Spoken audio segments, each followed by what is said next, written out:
ગઈકાલે પૂર્ણા નદીએ પોતાનું રૌદ્ર સ્વરૂપ ધારણ કર્યું હતું ને નવસારી શહેરના નીચાણવાળા વિસ્તારોમાં પૂર્ણા નદી ફરી વળી હતી ને જળબંબાકારની સ્થિતિ પેદા કરી હતી. પરંતુ આજે જ્યારે પાણી ઓસર્યા છે ત્યારે પૂર્ણાનું જે પ્રકોપ છે એ પ્રકોપ બાદ જે આફત જે તાંડવ જે પૂર્ણાએ મચાવ્યો હતો એના દ્રશ્યો સામે આવ્યા છે. આ જે દ્રશ્યો છે એ નવસારીથી બારડોલીને જોડતો જે સ્ટેટ હાઈવે છે ત્યાંના દ્રશ્યો છે. અને જે પૂર્ણા નદી પર બનાવવામાં આવેલ જે પૂર્ણા નદીનો બ્રિજ છે એ હાલ ડેમેજ થઈ ચૂક્યો છે. જે આરસીસી રેલિંગ અને જે રેલિંગો હતી એ પાણીનો જે ધસમસતો પ્રવાહ હતો એ પાણીના પ્રવાહમાં તણાઈ ચૂક્યું છે અને ધોવાઈ ગયો છે. એના કારણે આ માર્ગ છે હાલ વાહન વ્યવહાર માટે બંધ કરી દેવાની ફરજ પડી છે અને લોકોને મોટો ચકરાવો લેવા પડવાની નોબત આવી છે.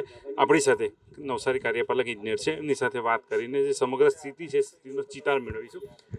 શું સ્થિતિ છે હાલ અત્યારે? આજે ઓવરબ્રિજ બંધ કરી દેવામાં આવ્યો છે.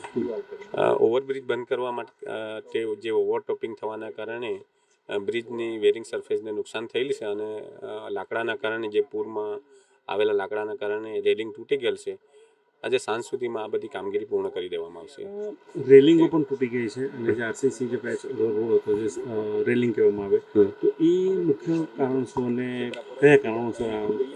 જે ઉપરથી મોટા લાકડા આવવાને કારણે લાકડા એને અથડાતા રેલિંગ તૂટી ગયેલ છે. બીજું કોઈ ડેમેજ ખરું? ના, કોઈ બીજું ડેમેજ કોઈ નથી. કેટલા સમયમાં વાહન વ્યવહાર અત્યારે? આજે સાંજ સુધી બધું થઈ જશે.